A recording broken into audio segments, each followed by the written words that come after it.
This is the Morning Hookup on KFOR.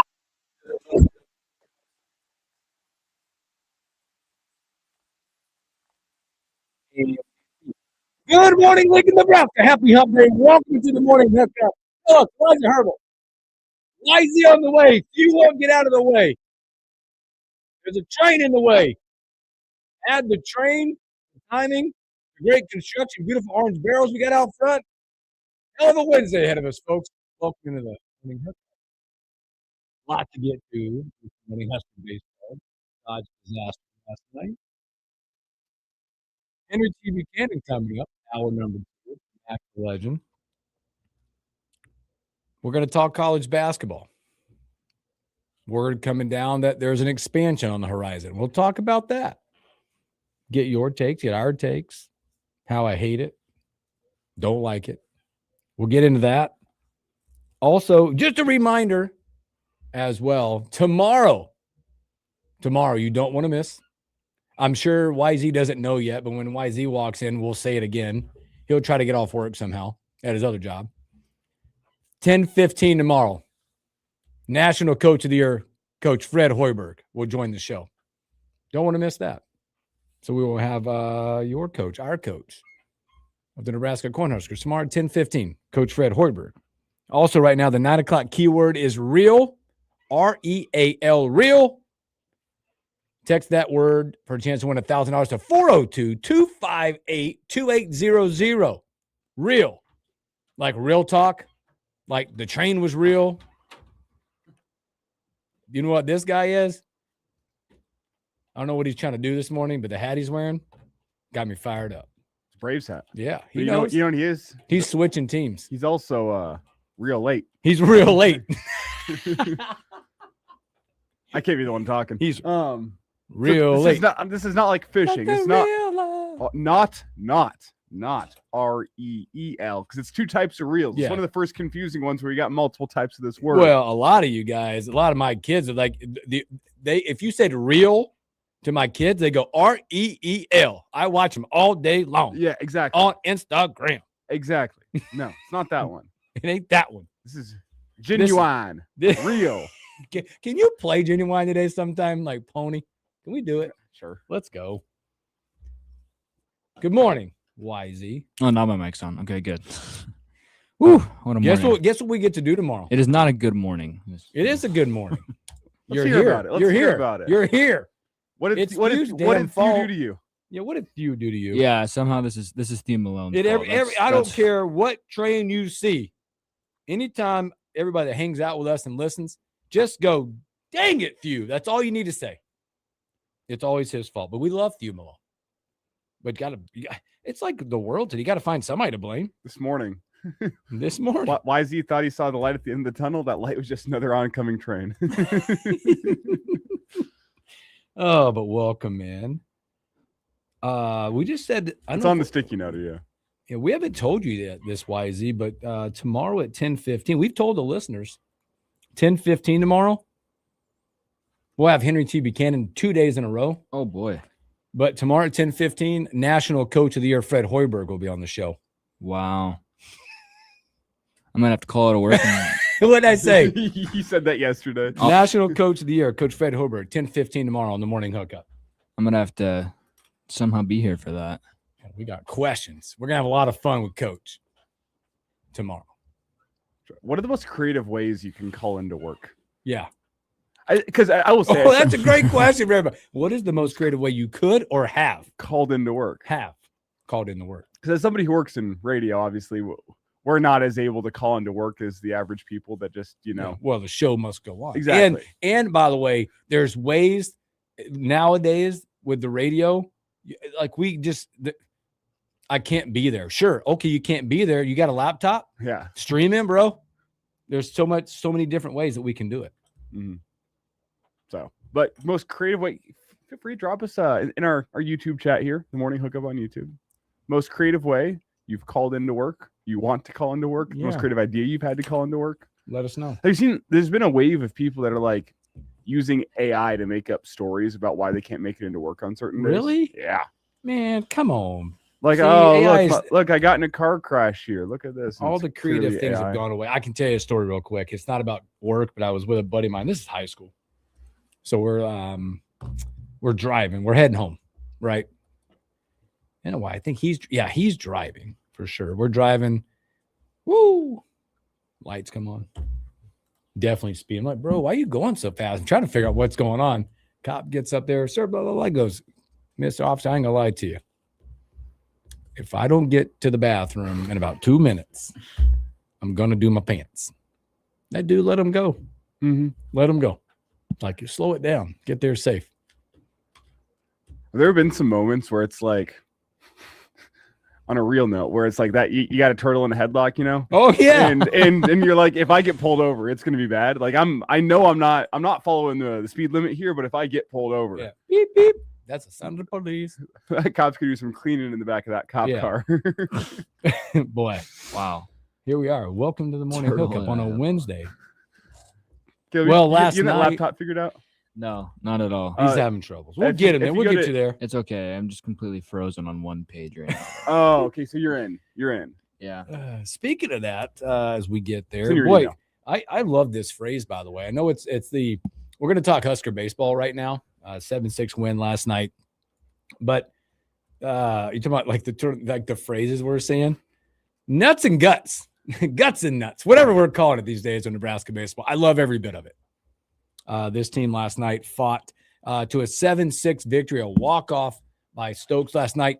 I'm going to talk about the two at-bats before that when we get to that point in that game on a lesson to all youth kids, any baseball player when we get to that point. But you get it kicked off. A couple of good ones. I think Tucker Timmon, good enough last night again. Get you 4 innings. He's going to be disappointed about the 2-run home run. Yeah, of course. But he got you through 4. That's what we said. Yes. What do you got to go? Yeah. 4, 5's the bonus. Yeah. And make it through 4. I think it was three earned runs. Yeah, 3. Yes, he gives up 3 runs, 3 earned, 3 hits, 3 strikeouts. I mean, it was all 3s for him last night. Yeah. You'll take that all day. Yep. The simple fact of the matter is this Husker lineup, if they can't go put up 3 runs to help your starting pitcher, Mhm. you don't deserve to win the game Nope. anyway. Nope. And most of your bullpen last night was pretty good. Now, Kevin Mantle, not very good. Did not get it, not recorded out. 1 hit, 2 runs, 2 earned runs, a walk. Just he only faced 1 batter. He had issue. I think the rain was really Oh, bothering that him rain. last night. It caused some havoc. Manel was kind of slipping and sliding with that plant foot on the mound. Yep. You could tell he didn't trust it, and it was just leading to him being wild. Not to sit here and make excuses for a pitcher, but that one was pretty obvious that he slipped on like back-to-back pitches, and you could tell he was a bit of a head case after that. Couldn't trust his footing. The rest of the way out from the bullpen perspective, Clark, Worthley, Horn, Unger, all magnificent coming out of the pen last night, holding those guys down. Boy, so I'm going to go. So 7-6, by the way, shout out Jeter Worthley right now, by the way. Record night for him. Coming off, by the way, hitting his first home run on the Sunday, right? His first home run as a Husker. Then coming out and going 5 for 5 last night. He had 5 of the 14 hits. Yeah, 5 of the 14 hits last night. Including he batted in the tying run, which was one of the most important. It was one of those, you know how the old school hitting coaches tell you to hit down on it? Yep. He had hit down on that thing. It had backspin, and he totally screwed up that center fielder from K-State. It looked like a line drive that he had to come in on, but then it's got the backspin on it, and it kind of rises up and keeps on sailing high and gets to the wall. Huge double to tie that game up. Yep, absolutely. That was the most important of his 5. Mm-hmm. Oh, Did he go tie that game? But I mean, the way he has settled in at the plate, he had some early struggles to his season. Just kind of, I think, learning college pitching through some of those non-conference games early. He has settled in so nicely. He is well deserving. I mean, typically he's in that 2 spot, and he's deserving of that spot. Oh, absolutely. Yeah, you remember where he started the year off, don't you? He was your leadoff, Mhm. and then he struggled, documented struggles, think and then two spot's perfect. Yes, it's perfect. Then Mac Moyer coming on, being a huge surprise for that team. Now Mac leading you off in the world. I think it's a perfectly put together lineup. And yeah, not to mention when you look at construction, you have Mac who gets on, and then if you get Jeter on base as well, you have a potential trail runner that is probably the fastest guy on your team. Mhm. Which it is special to have a catcher who's the fastest guy on your team. That is a trait that pro baseball will look at, I think, with eyes wide. Yep. Now he's not going to be a power guy, but he hits for average. He's got speed on the base paths. It's perfect in that 2 spot. I think Evan put it in a good way yesterday that there's no breaks in this lineup, and that's something Nebraska baseball hasn't had for years. You can't take a batter off because they'll take advantage of you.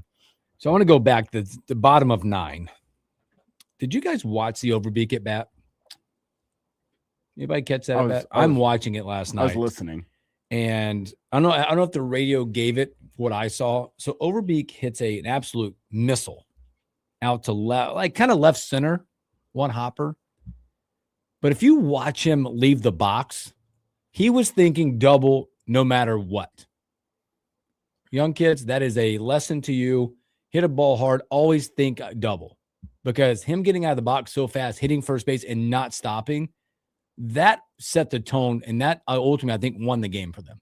That at bat, getting to second base on what looked like just a surefire single. It was a little deeper. I mean, he just comes out of the box. But I'm thinking, I looked at my kids and I go, you know what? I'm going to rewind this. We rewound that. I'm like, watch him get out of the box. That just put them runner in scoring position with nobody out at that point. Then ultimately, what happens? You get the Stokes single down the line. Him getting the second at that moment, the single, he gets a great jump off second. Ball game over, 7-6 Nebraska. I just thought, wow, somebody thinking ahead, like, I got to get to second base. I got to get there. Got to get to this, somehow. Now, Nebraska probably would have gotten him over somehow, would have been on first. They'd have bunted him over, and it's probably some of the same result ultimately could have happened there. But the pressure, again, coming from a former pitcher, and you guys know, you coach it, you've seen it. The pressures that come with that runner being on first versus being on second in that situation, the pressure can get to a pitcher at that point. It's just such a huge difference. Yeah. It's one of the reasons why, this is an aside now, it's one of the reasons why I don't like in extra innings in Major League Baseball that they put a runner on second with no outs. That's isn't that the softball thing? Yeah, but you get so much more strategy involved whenever it's runner on first, no outs. There's so many different things you can do. I would prefer that by a wide margin in the MLB. Put a runner on first with no outs. And now you have the question of, okay, do you bunt a guy over and play for one run? Or do you double play action or whatever? Do you hit straight up? Because the analytics will tell you you had a better chance with a runner on first, no one out, to let your guy swing away. But it also depends on specifically what batter you have up. It really opens up a world of possibilities in a world of intrigue. But from Nebraska's point of view, runner on second, no outs. You got to bring that guy in. I mean, your odds of bringing that guy around to score are pretty good for you. There's slight analytics thought that can go into that in terms of, do you bunt a guy over to third and try to play for a sacrifice fly potentially? I mean, there's a lot more that can be done. Anyway, long story short, the difference between getting a runner on second and a runner on first is huge when it comes to strategy. Allowed Nebraska to win that game, and that's a veteran, an Overbeek going and making that play, knowing how important it is, the difference of those 90 feet. Nebraska improves to 20-1 at home, by the way. And you talk about those top 3 hitters who we're talking about the way the lineup is. They were 9 of 14 last night. Now, 5 of those hits came from Jeter up there, but 9 of 14 at the top of your lineup. That's how you set the table. That's how you set the table, and then you get it done the rest of the way out. Now they get that thing put behind them, settle in. They will head to the Buckeye State, Ohio State this weekend. Friday, Saturday, Sunday, 5 o'clock, 6 o'clock, 1 o'clock, all Big Ten Plus coming up. Another big series when you look at it as that was one you and I talked about it yesterday, that's a can't drop kind of game. Now, they did come in, K-State came in as, I think, 60 in the RPI, but you just felt like it's one of those games like, hey, just don't have a blemish on your record to give them any out to say, nope, look at what they did late against K-State type game. Same thing will come up, I believe, with Creighton coming up too. Now, we know all our hay is going to be it's going to be made in the Big Ten, these series going like just winning series, but you don't want that go, well, they dropped a couple of midweek games. And then as Evan and we talked about the other day you're going to be staring at resumes possibly right in the face, you in Kansas. Okay. But finished it out. They got it done big time. So. You're well on your way to 40 victories. Yes. If you drop a midweek game to Creighton, God forbid, but then you win all 3 of your weekend series, I believe that gets you to 40 wins on the dot. Well, look, and 2 series wins and a sweep, which, hey, I mean, we've talked there about are that. sweepable opponents in front of you. You don't need to go out and sweep them. There's sweepable opponents out in front of you. 2 series victories. You sweep one of them. You beat Creighton. You're at 42 wins, right? Yeah, I mean, we've talked about this, looking at these series. Now, tough to go on the road. You got 6 more on the road as you look at, but you're going to take on the next 2 opponents you have in front of you between Ohio State and Iowa, right? They're sitting 10 and 11 in the conference. Okay? 10 and 11 in the conference. And then you get the Minnesota series, and they're 8 and 13. Okay? Just go out and take care of business on the weekend. And I think that you're going to be feeling pretty comfortable that you're going to be hosting a regional for the first time in a long time here in Lincoln. Which you said an important stat whenever we talk about the importance. You're 20 and 1 at home. You're 20 and 1. 20 and 1 at home. That's the importance of getting that home series. It is very, very different. I know they're not in hosting contention here, but you get my point. It is very different to have Vandy come to your place than it is to go to Vandy, or very, very different to have. I'm trying to think of another team that could be on that line. Arizona State. Yes. Very different to be at home against Arizona State versus on the road against Arizona State at their regional. Yeah, no doubt.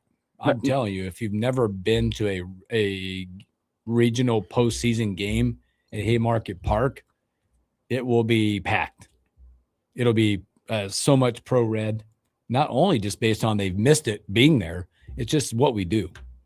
Yeah, those series. And think about the excitement that could happen if I believe I have my schedule right here, in that, well, the Nebraska hosting a regional would be the same week that the Women's College World Series would start for softball. I just saw this. I believe my schedules line up there. I need to check that. So let's give usually how it here's goes. the dates. I believe the Women's College World Series lines up with whenever regionals are for Husker baseball. Well, that could be an exciting week. Women's College World Series is slated for May 28th through June 5th. May 28th through June 5th is when the College World Series, Women's College World Series is. Does that line up with? Yes. There you go. Yes, because the following week, your final series is the 14th through the 16th at Minnesota. And that's, by the way, that series, that lines up with the regionals for softball, which will be here in Lincoln. Then the next week is Big Ten tournament, which lines up with super regionals. Yes. Which will likely be in Lincoln, assuming Nebraska makes through a regional. And then, a potential home regional would line up with the Women's College World Series down in OKC. Give you a fun end of May for Husker fans. Yes, it could. So good stuff right there. Let's take our first break. As we go to break, REAL, REAL, is that 9 o'clock keyword for a chance to win $1,000, sponsored by Liberty First Credit Union. You can text that word REAL, REAL, to 402-258-2800. When we come back, we're going to go to college basketball. Word of expansion coming. Let's talk about that, your takes, our takes, and a whole lot more when we return.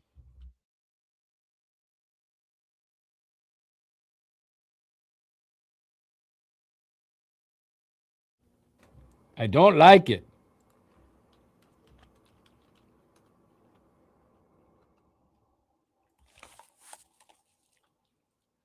The only thing I guess we can say as Husker fans, thank gosh we got it done this past year. Right. No, Nebraska gets in based on the expanded field.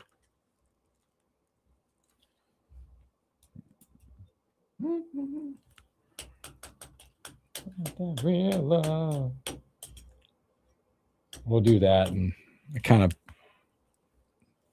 I'm not gonna lie to you. You know what I did last night after watching Husker baseball? I watched hockey, and I was having a good. My boys were watching it. It was a nice night for the Tri-Box. Yeah. No, I watched. I watched the one-third period of hockey. Was it Sabres and? No, I missed that. I was Dallas and the Wild. Oh, that was a good one though. It was good. I was blown away by the stats. And how good Minnesota was on the 5-on-5. That also sets up the perfect scenario, which I think all Wild fans should expect. You have a 3-2 series lead. It would be so like the Wild to drop that series in 7. You have 2 opportunities to close it out. Stars in 7. Hey, if there's any guarantee about a Wild season, is that it's probably going to end in heartbreaking fashion. Yeah. I just was mesmerized. My boys and I were watching it. Because at one point, that thing was like going into the third, or in the third, it was 25-11 shots on goal.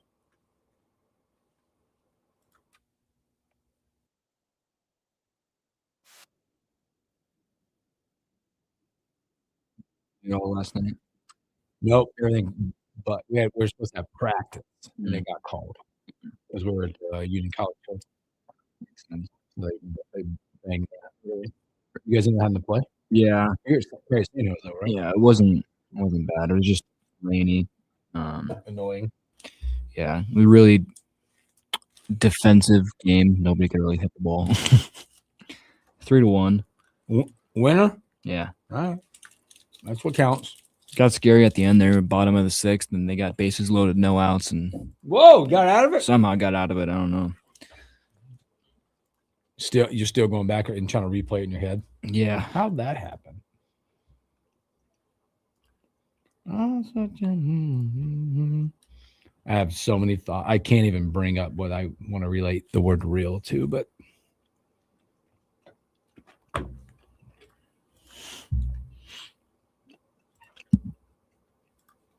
We are coming back here in about 5 seconds. Okay, gentlemen. boy, yeah, that win last night put him 12th in the RPI. Isn't that crazy?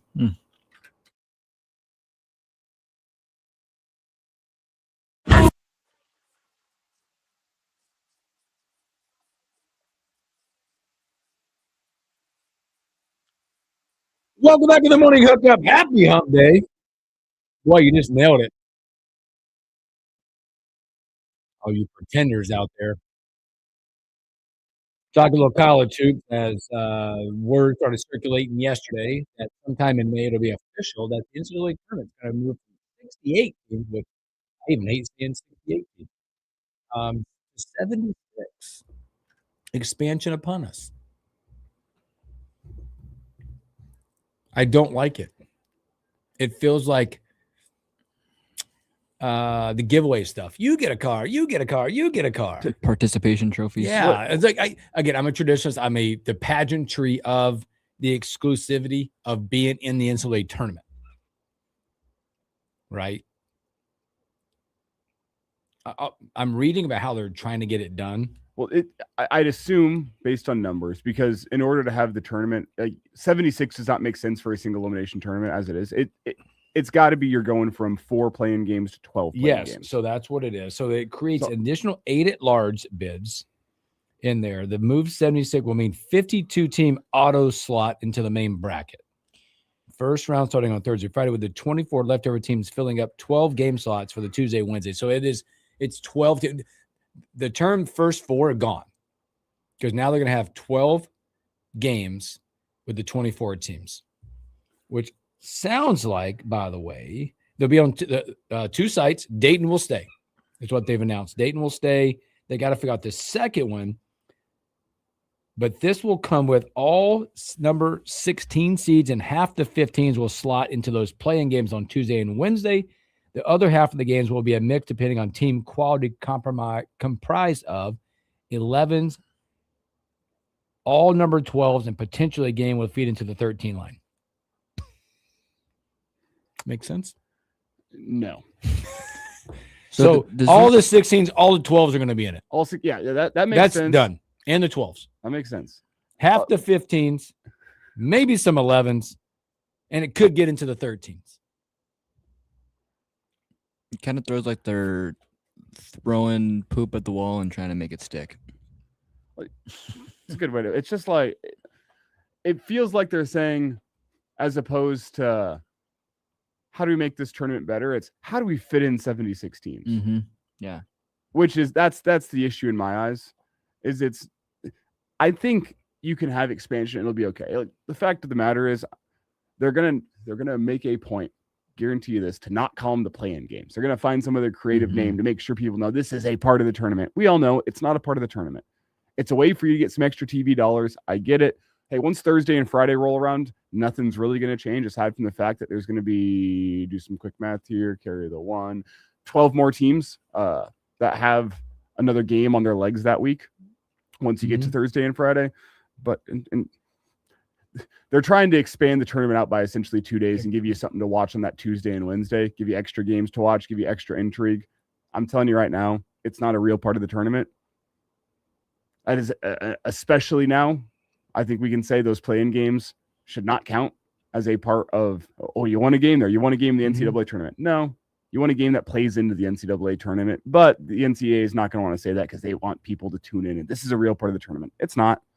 It's just a way for you to get more TV dollars. Does this cater to the power conferences more? And Yes. and kind of screw over the mid majors. Yes, because they threw out, these are the teams, because obviously you want to look back, right? These are the teams that would have entered into the field. Mm-hmm. Auburn, Oklahoma, Power, Auburn, San Diego State, Indiana, New Mexico, Seton Hall, Vatech, Stanford. That was 69 through 76. Now, it alters the entire thing if you go back and want to look at it, because there's so much to read about this, like where the 16s would have fell, where the 13s, blah, blah, blah. There would have been so much going into this. I'd like to throw in one thing here.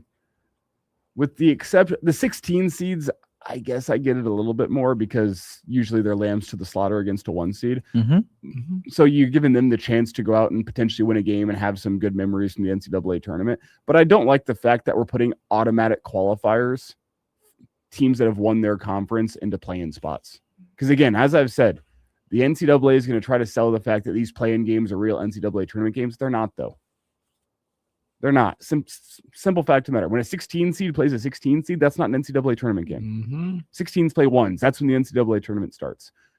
So I don't like the fact that you have automatic qualifiers down to that 15 and 16 seed line that, congrats, you've won your conference tournament. You've made the tournament almost. You got to go beat another automatic qualifier now. Don't like that. But again, I don't think this changes who's going to be cutting down the nets.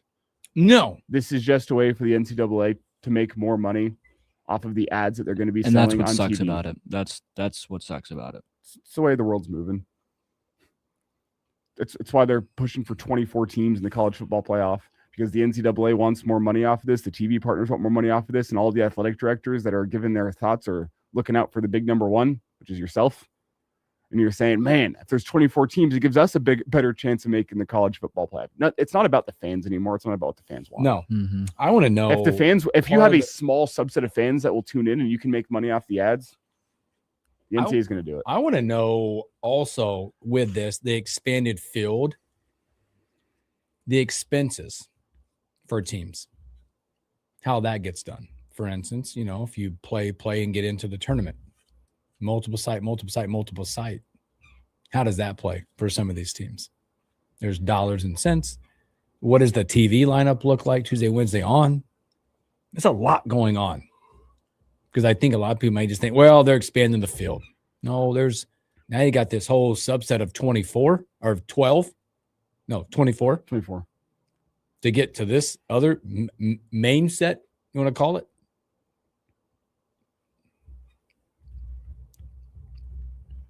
I'm not a fan. To be safe. You're going to have all day basketball. So I know how you're used to all day basketball on Thursday and Friday. Now you get Tuesday, Wednesday. You're going to have all day basketball Tuesday, Wednesday, Thursday, Friday, Saturday, Sunday that first week. Yes. That's the vision here. But again, I'm still not filling out my bracket till Wednesday night. No, that does only time it counts.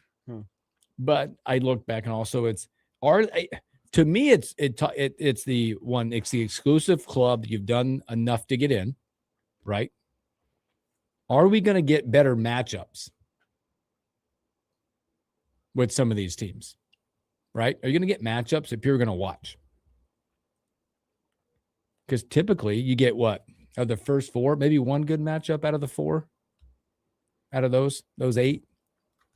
Will you get some matchups? Let's see. This year, in terms of you got the bracket. Like, do they have a bracket? I want to say put a bracket out. Have they done that? Can I zoom in on this? There we go. The 12 seeds that would have been playing in, you probably would have had a McNeese State playing in Auburn. You would have had an Akron playing in Oklahoma. High Point probably would have played San Diego State, something along those lines. It's the final 12 seed. Northern Iowa. Which I don't like, because those teams that I just listed off there are like those mid majors that were the best conference winners. But that's who's on your 12 seed line. So you're going to make those teams go up and play against a bad power conference team for the right to even go play in the tournament. Oh, here they are. Sorry, I got it. They did. They have it. So you're talking about your 12 seeds. Here's what your 12. Yeah, you meant. Are you looking at the same thing? No, I'm just pulling up the bracket. I've got a CBS one here that said this is what you nailed it. Oklahoma State, San Diego State, New Mexico, Seton Hall, Okay. Auburn, Indiana, Vatech, Stanford. Based on the seeding of last year, the overall seeding, that would have been their projected 12s. Okay. So that left none of the actual 12 seeds from last year. That's my problem with it. That they knocked them all out. Okay, see what I'm talking about here? The teams that would have been negatively impacted are these teams. Wright State and Kennesaw State, they would have projected them to be on the 15 line playing each other. Yep. And your 16s would have been Furman, Siena, Queens, LIU, Howard, UMBC, Prairie View, Lehigh. But that would have been your 12 line. Now you would have got a couple of the 11 games. Because remember, they could dip into the 11, which you got. You would have had NC State, Texas, which we got. Yep. SMU, Miami, Ohio, which we got. Yep. So not unchanged. But the 12 line was dramatically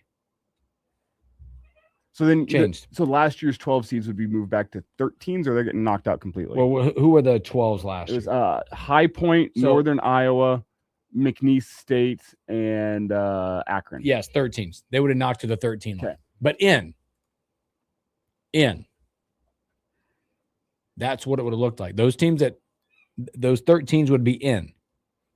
This year, they would have had all the 12s there. And then, again, there were some teams knocked down the 15s and 16s.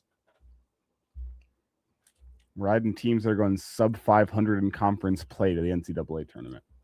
Well, to the play-in spots. Yes. That's what you would have gotten last year. Now, probably some pretty good 12 games. But again, teams that went sub 500 in conference play. Yeah. And then teams that win your conference get pushed down in seeding. Yeah, to go play more difficult opponents. Mm-hmm. Because and then your last four teams in that scenario would have been New Mexico, Seton Hall, Vatech, Stanford. Is this the NCAA's response to the fact that we've had fewer first-round upsets in the last couple of years? Is this them trying to push some more first-round upsets on that 12-5 line? Probably, but why? 12-5s have always been a dynamic situation, no matter what the 12-5s are now. But now you are throwing. I mean, look at those. There's what 1, 2, 3, 4, 5, 6 teams from 5 teams. 5 of those 10, 5 of those 8 from a Power 5. So. Yes, would be the answer there. And then you're trying to make the 13 seed line more interesting, because did we have a single 13 over 5 last year? 4, sorry. 4. Let's check here. Cal Baptist gave Kansas a scare, but did not beat them. Troy did not beat Nebraska. Hawaii did not beat Arkansas. And Hofstra definitely did not beat Alabama. And those guys got knocked down. In this scenario, they've been a 14. So this would essentially give you maybe more competitive 13 and 4 seed games. Yeah. Okay. Some artificially manufacturing. So I think we can come to the conclusion that this really does not do much. Yes. It just but going back to what we said, it's an advantage for the Power 5s. Yeah, it's an advantage for the Power 5. Sub 500 Power 5 teams are making it. The money. You're making more money as the NCAA, and you're hoping maybe you'll get another first round upset on that 13 seed line, because you haven't had when was the last good Cinderella story you had from a actual mid major that made a deep run? Well, look at what you got from the 12-5 perspective. Look who was on the 5 line. St. John's, Wisconsin, Texas Tech, Vandy. You would have had some interesting scenarios in those games with what they projected there.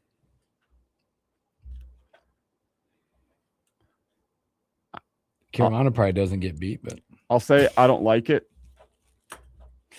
I don't think it's going to change once Thursday rolls around our viewing experience that much. No, the viewing, no, for sure. I think it'll up what we're the team. It's probably going to enhance the quality of opponents in games that we're getting. Problem being, I don't think it's right to have teams that are sub 500 in I conference agree. play getting in the NCAA Yes. tournament. That's the thing. Like, if you want to be in the tournament, instead of having the NCAA cater to them, just win more games in the regular season. Justin, what's up? Morning Flex. And Justin makes a great point. Can't wait to watch the 76 seed play the 58 seed on the Ocho at 3 a.m. It's also punishing the automatic qualifiers that have done everything that they should. They've gone and won their conference. Well, they're taking those like it's almost like it ain't right to win your conference and not even make it to Thursday. Boom. Yes. If you've won your conference, you have earned the reward of potentially going and getting blown out in the first round of the NCAA tournament. But at least you're there. But you got did yourself it. A chip in a chair. Yes. The body of work from your season says you are a conference champion and you're in. You're lessening that now. What you're saying is those Power 5 guys that are sub 500 in their conference are better than you. Massive response, by the way, to the Auburn situation, I believe. Massive response to that situation. Their affiliation with the SEC, their affiliation with ESPN, massive response. They cried and cried and cried. And this sped its way up. I will say this. I said it during the break. I am ever so blessed and happy that Nebraska got it done in the right field. Yep. I kept having this vision no matter what, that Nebraska would be one of those teams that would be in a play-in situation and get a win, and us go, it's not a real win. There'd be a lot of people that would say that, right? But I'm glad it didn't happen, and also glad that didn't happen in a expanded field of 76. Because I don't think they're done either. I mean, this year, yes, coming up. But I think in the future, dude, how does this hurt the other tournaments too? Not that they care, like the NIT, because it's been dead. How does the Crown? Do they care? Do they not? Are they eliminating or what? Wonder how the Crown ratings did without Nebraska in there this year. We'll see. I also wonder what this means for college football playoff expansion. You know what's up next. I hate the idea of a 24. You know what's coming. A college football playoff that's bigger than the NFL playoffs is crazy. Going back to it, Nebraska ends up getting into the college football playoff because there's 24 teams in football. That's ridiculous. How you feel about that? We got 8. No, we're along. By the way, 4 teams making the college football playoff. Yes, think about that. If it's 24, go look at records. Just toss the regular season out at that point. Mm-hmm. Go look at records from last year. What would 24 teams look like? The exercise we just did. Like you said, 8 and 4. The number 6 team in the Big Ten is in the college football playoff. I like the college football playoff as it is right now. I love it. But again, to me, look at the madness, the playoff, the way it is now. It's an exclusive group. You've earned the right in a criteria to be there. This isn't like you get a ribbon, and we give out ribbons these days, right? For all intents and purposes, I was at a science fair last night, and it's cool, whatever. But there's winners and there's losers. Everyone that didn't win last night had a white ribbon on their thing. That's what these things are becoming. Here's your ribbon. Participation. Congrats. You made it. You were under 500 in your conference, but you know what? We feel good about you. Welcome to the show. Sorry, that was my little soapbox. And now as I look ahead to the college football playoff, because college football playoff ain't got playing games. If you go to 24, we've already been mad about seeing an Alabama go play in Indiana and get blown out, though it was a little bit cathartic to see Indiana put up 50 rushing attempts and almost 300 rushing yards on Bama. Mm-hmm. That was fun to see. But it wasn't a competitive football game. If you expand the college football playoff out, you're just going to add more uncompetitive football games, which I don't get. You could argue 12 teams is already too many for the college football playoff. 8 teams felt about right, but you need that TV ad revenue. If you expand out to 24 teams in the college football playoff, just wave goodbye to bowl season as a whole. It becomes college football playoff season. Gone. Which, listen, I'm sick and tired of the bad bowl games anyway. But this sign of the NCAA expanding out the NCAA tournament makes me think college football playoff expansion will not be far behind. You got to milk that cash cow. Justin said Hooksy was the loser at the science fair last night. I had to tell you. So my son, they all did a great job. They all deserve that ribbon. Yeah, whatever. My kid did not win. Good project. I told him at the end of the day, just get a great grade on it. I don't care. No. He walked in last night, and both my kids go, "What'd you get?" He showed them and goes, "Well, welcome to our club. You're one of us now." Toss that white ribbon in the They're trash. like, "Where's your ribbon at?" My kid Tanner asked the other two, like, "Where's it at?" Well, it didn't make it home. It was in the trash before we got home. Yeah. Welcome, Good. welcome to our club. Good. It was fantastic. Chuck that participation trophy, that participation ribbon in the Yes. trash. So, all right, good stuff. That's real talk. REAL. Keyword 9 o'clock keyword. Nice. Text it into 402-258-2800 for a chance to win $1,000 sponsored by Liberty First Credit Union. Let's take a break, come back and let's jump in the NBA and NHL. We'll punt this day in sports. There were great matchups last night, some surprising results, and a whole lot more when we return.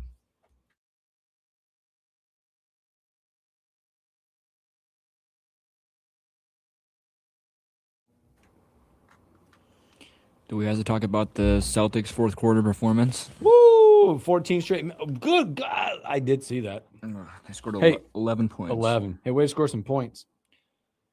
Way to score some points. That was awful.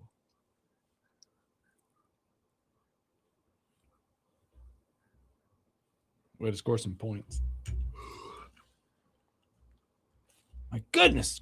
I was going to play some real big fish, but that's the wrong form of real.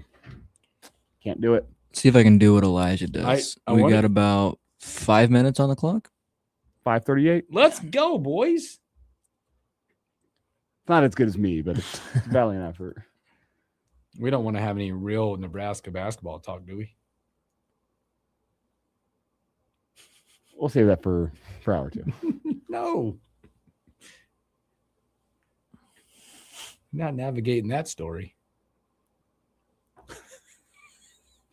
Am I missing something? The Ashley Scoggin. Oh, yeah. yeah. Some real love. Sorry, that's terrible. Yeah. My bad. I don't know if Amy Williams is going to survive this one. Nope. Oops. They've kind of been kicking this rock down the road and hoping it just kind of goes away. It kind of feels like. Oops. I did it again. Feels like something that you should have just settled outside of court like 2 years ago. Yep. And instead, everyone's going to get to see your dirty laundry now. Yep. Yep.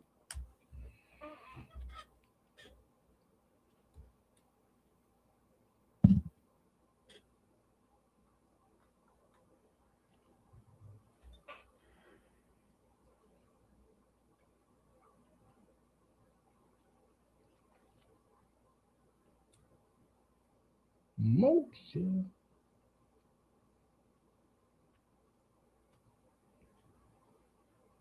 My, what is today? Wednesday. Taking my talents to the Highlands today. Fun course. Yeah, I like the Highlands.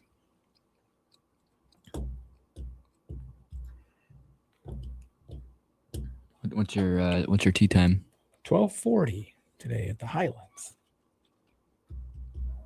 Should be a great day. See it like high 65, only blowing 5 to 10. Pop in and have a margarita on your way back. What? You gonna be there? No, Oh, dang. I could make an appearance.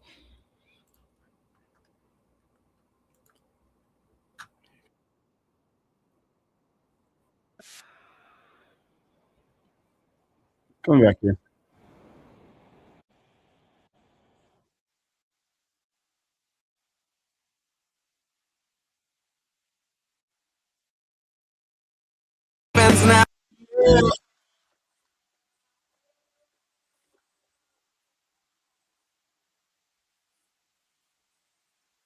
Welcome back to the morning hookup. A few moments left hanging out with you guys. Thanks for hanging out with us on a beautiful Wednesday morning.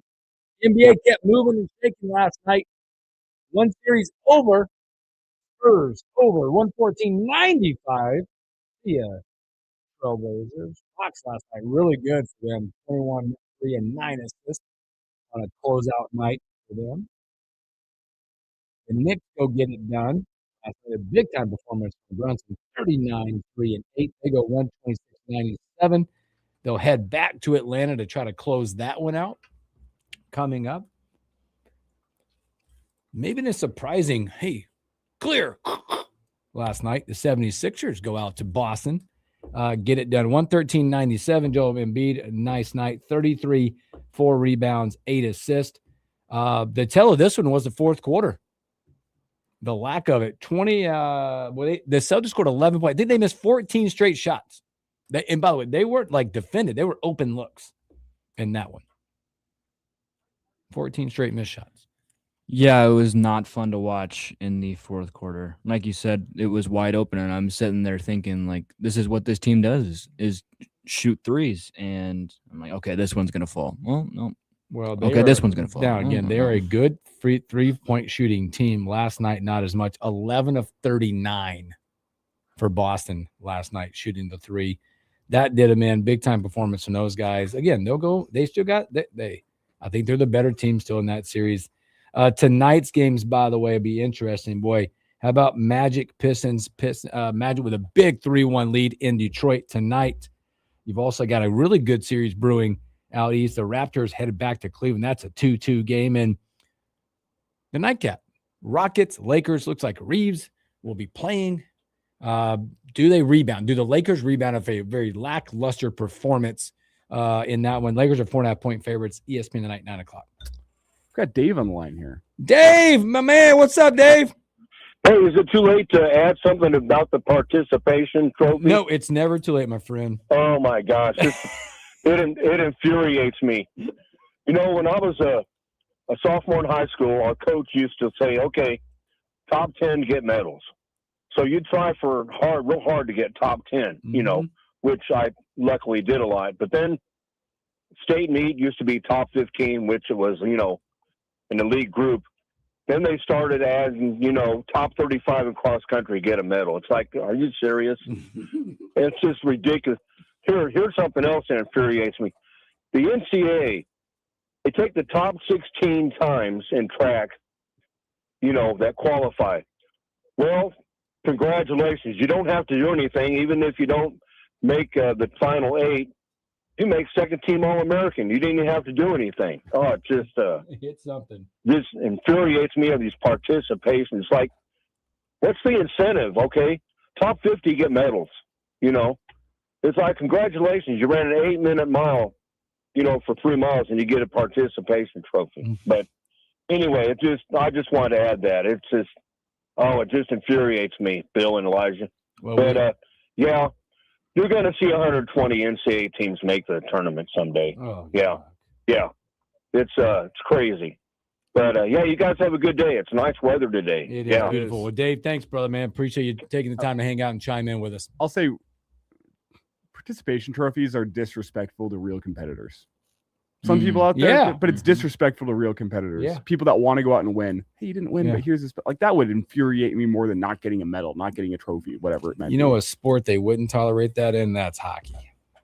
How about the Bruins last night? What a match, a game last night on the ice. Bruins get the OT goal 2-1. Buffalo holds on to that 3-2 lead, though, as they'll be heading back. Is it heading back now? 3-2. Yeah, it'll be back to Buffalo. Back to Boston. Boston. At least one Boston sports team is showing up. I mean, you have series leads, and I guess, and then on the Celtics side of things, yeah, I mean, over there. I still think they're going to finish the series fine, but last night was just abysmal to watch. Just finish it while you're at home. A third period that I watched last night, Wild Stars, really good. The score's not indicative of how good that game was. The Wild had an empty netter because the Stars were pressing. They got a goal with about 3 minutes left. And they did. Well, they would empty net because it was a face-off on their end, empty net with five and some change to go. Yeah. They do sneak one in and go back, and they get empty net again, but they score 4-2 Wild. That thing will go back to Minnesota. And the Oilers, take that lead last night in a 3-goal first period over 4-1. They punched Anaheim in the first period there. They wanted it more. Anaheim still got a chance to go and close things out, I believe, Friday. Today, Canadians Lightning 2-2, Penguins Flyers 3-2, Mammoth Golden Knights 2-2. Big series tonight. So let's take a break, and when we come back, we'll have the Husker legend and the Mac, Henry T. Buchanan.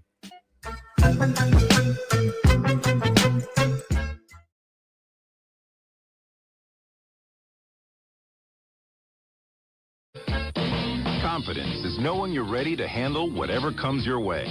That's what it feels like to take on your workday with Cintas. They make sure your AEDs are up to date, your fire extinguishers are tested and inspected, your floor mats are cleaned and delivered, and your workwear looks good, feels good, and is freshly laundered with the Cintas Apparel Plus program. So are you ready to take on today? Visit Cintas.com. Oh, I'm ready! And get ready for the workday. Equal opportunity, especially in the workforce, is the cornerstone of the American dream. Being employed gives us the confidence to be financially independent. There's real meaning in supporting ourselves and those we care about. We feel respected, useful, even empowered to become leaders. But what if you were one of the 6.5 million people in the U.S. with an intellectual or developmental difference, such as autism? 81% of adults with developmental differences don't even have a paid job, and only about a third of the public believes they're capable of having leadership roles. Now is the time to change that. Join the SunTrust Foundation in supporting Autism Speaks, Best Buddies, and Special Olympics in creating pathways to 1 million employment and leadership opportunities for this talented community by 2025. Together, we can build a broader workforce for the future. Visit deliveringjobs.org to learn more. Uh-oh, Brad's buzzed. Oh, yeah? Yeah, he's starting with the whoops. And now his speech. I just want to say that friendship is about heart and brain. Who's with me? Good thing is, he knows when he's buzzed. And my brain is saying, when it's time to go home, somebody call me a ride. Love that guy. Me too. Know your buzzed warning signs? Call for a ride when it's time to go home. Buzz driving is drunk driving. A message from NHTSA and the Ad Council. Hi, David Brooks here, president and founder of Retire Smart, inviting you to join me and Chip Maxwell every Saturday morning at 7 or Sunday mornings at 6 for the Retire Smart radio show. We'll provide you answers to your most pressing retirement questions and help you navigate ever uncertain financial times. Don't just retire, retire smart. That's Saturday mornings at 7 or Sunday mornings at 6. Investment advisory services offered through Smart Wealth LLC, a registered investment advisor. Take the wheel and take control of your auto insurance premium with the Drive for Less program from Battle Creek Insurance. When you drive safe, all roads lead to a lower cost on your auto insurance. Driving habits with your Battle Creek mobile app, and you can save up to 30% on your premium just by driving safe. Talk about driving a bargain. Download, drive, save. Get the app today from Battle Creek Insurance. Olivia from Washington. Laid off and trying to keep our little kids from realizing that mommy and daddy haven't eaten in a while. Roger from California. I'm grateful we could afford our son's surgery. I'm nervous that now we can't really afford food. Daniel from California. Choosing whether to pay the rent or pay to fix the car to get to work doesn't leave us with much at all. Now we can't even pay for meals. Donna from Louisiana. The storm just hit, and we went from donating to the food bank to needing it. Keisha from South Carolina. I've been skipping meals so my 2 kids can eat, but filling up on water doesn't really work. Hunger is a story we can end. End it at feedingamerica.org. Brought to you by Feeding America and the Ad Council. Lincoln's local news, talk, sports, and weather station. FM 101.5, 1240 AM, KFOR, and KFRX HD3, Lincoln. From ABC News. I'm Brian Clark. Right now, the Supreme Court's hearing arguments on the Trump administration's push to remove temporary protected status for Haitian and Syrian immigrants. But in a decision earlier this morning, the court issued a landmark ruling on a key section of the Voting Rights Act. ABC's Stephen Portnoy says the 6-3 majority struck down majority black congressional districts in Louisiana as an unconstitutional racial gerrymander. Section 2 of the Voting Rights Act survives, but it's now been significantly weakened by the court. The law seeks to ensure that minorities are entitled to equal participation in voting.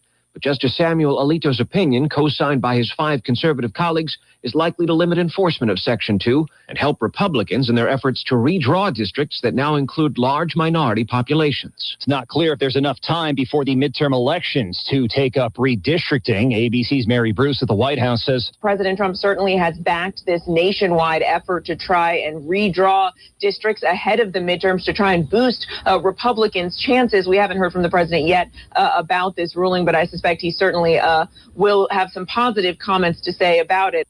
On Capitol Hill, the price tag so far for the U.S. war in Iran, about $25 billion. That testimony from a Pentagon official during a budget hearing. Defense Secretary Pete Hegseth is there, and in his opening remarks, Democrat Adam Smith of Washington said, I looked through the Secretary's remarks, and I've heard you give speeches before about this, about how realism is our strategy.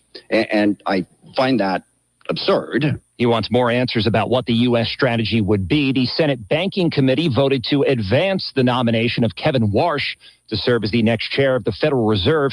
And former FBI Director James Comey expected to surrender today after he was charged with 2 counts of threatening President Trump's life over an Instagram post. You're listening to ABC News.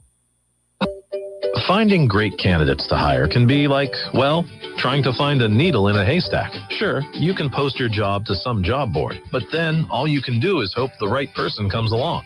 Which is why you should try ZipRecruiter for free at ZipRecruiter.com/free. ZipRecruiter doesn't depend on candidates finding you. It finds them for you. Its powerful technology identifies people with the right experience and actively invites them to apply to your job. You get qualified candidates fast. So while other companies might deliver a lot of hay, ZipRecruiter finds you what you're looking for.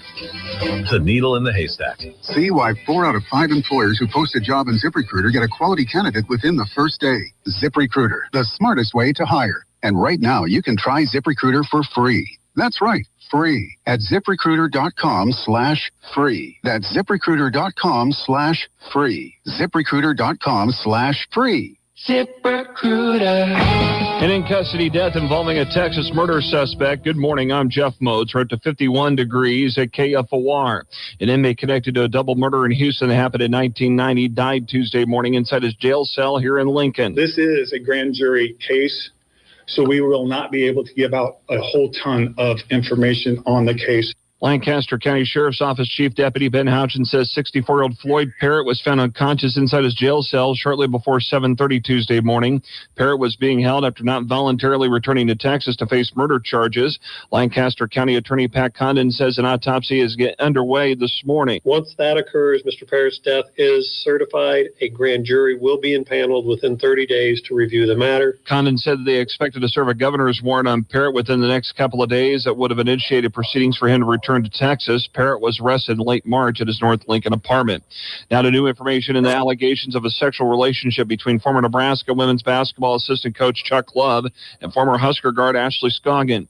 USA Today reporting in their Tuesday edition that Scoggin's attorney wrote in a March 17th filing that at a February 5th deposition, Love admitted for the first time he had a sexual relationship with Scoggin.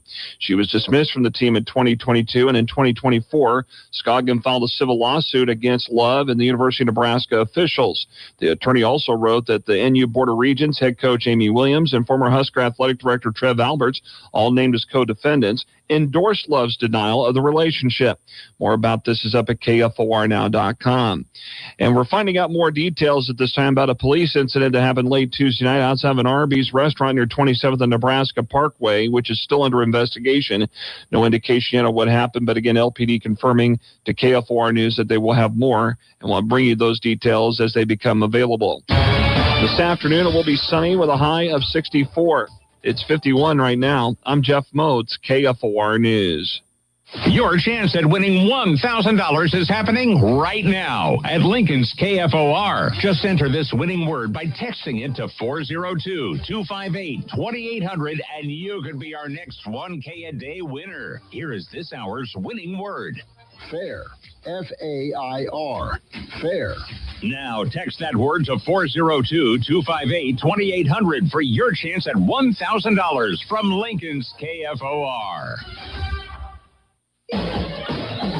When you choose new flooring, you don't want to wait for weeks or months to enjoy it. You want it installed right away. Hi, Steve Carper from O Street Carpet. We hear stories every day about long waits and installation charges way higher than necessary. When you choose O Street Carpet, we'll measure free, install right away, and at a much better price. Stop in, shop now. Proud to be Lincoln's choice. This is the Morning Hookup on KFOR.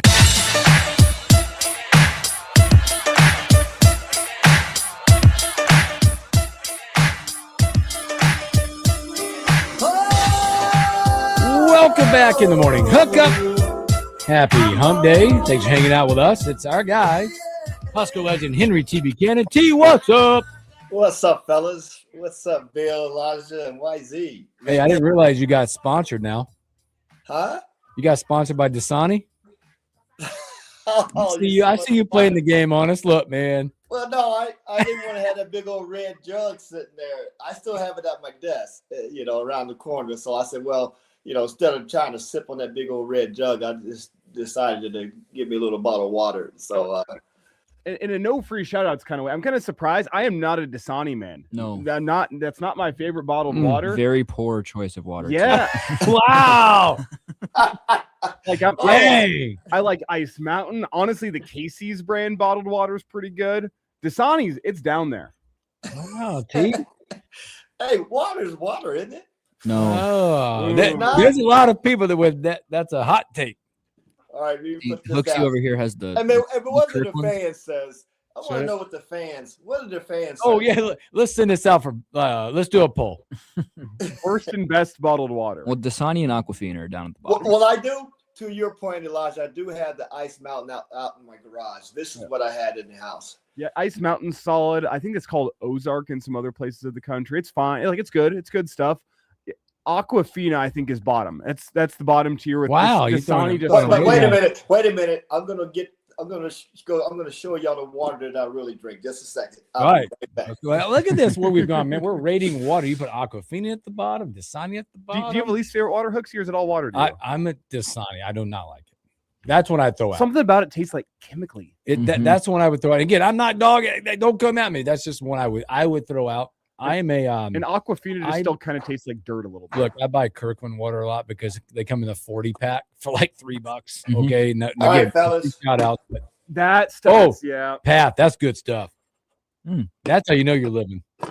What you got? Saratoga. He's got. Oh wow. Okay, that's the top tier. This is called Waterflex.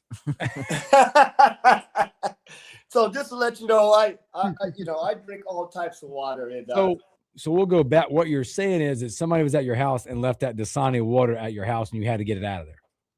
Yes, and they are not allowed to have any of this. They are not allowed. Even though D. Vic did have one last time he was here, and I was. Well, D. Vixen. Here's the deal. D. Vixen, rare air. Okay. But I was giving him the Joe Pete look. When Joe Pete, when he disagrees or you did something wrong, Joe Pete to give you that look. I gave D. Vic that look, but I said he's bigger than me, so I had nothing I can say. That's that disappointing when you're look. Hey, by the way, also just to let you know, we did inform again. We told everybody tomorrow T's back on with us, and the National Coach of the Year will be with us, Coach Fred Hoiberg. We did tell Coach that we sent you all the rules and regulations of what you can and cannot ask. So he I'm knows never gonna live that down, am I? No, we're in safe water. water. Elijah called me out was that last week, Elijah? You called a week before you called me out. I was mentioning the recruit. He said, well, he's not in the portal yet. Sound just like Coach. No fly zone is what we're gonna call it coming up. So Husker legend Henry T. Buchanan hanging out. Hey T, I want to start off here. I know we're gonna talk some Huskers coming up, but I think you and I are on the same page, but being a traditionalist of the pageantry of college basketball, what about the word that we're going to be expanding the field to 76 coming up. Yeah, that's, I know it's a money grab. I mean, let's be honest, the NCAA, it's a money grab, but it's gonna take some of the suspense out of that, with the 4 in, 4 out, who's in, who's out. Because if it was 76, those 8 teams, or the teams that we thought should have swapped been in, will be in.